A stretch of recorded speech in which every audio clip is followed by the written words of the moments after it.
कराची में दिफाई नुमाइश आइडियाज 2024 जोरों शोर से जारी है। एक्सपो सेंटर में दूसरे रोज भी खूब गहमा गहमी रही। पाकिस्तान में तैयार होने वाले ड्रोन्स और दीगर हरबी सामान में गैर मुल्कियों ने भरपूर दिलचस्पी का इजहार किया।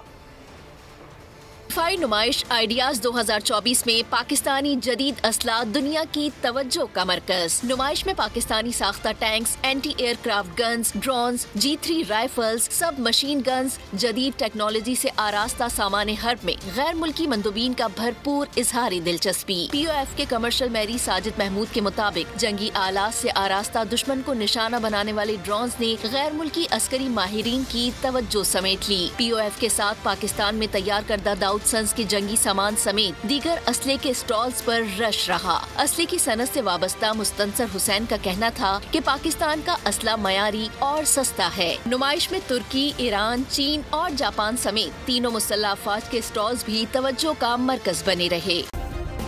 सब्सक्राइब करें और बेल दबाएं ताकि कोई खबर रह न जाए।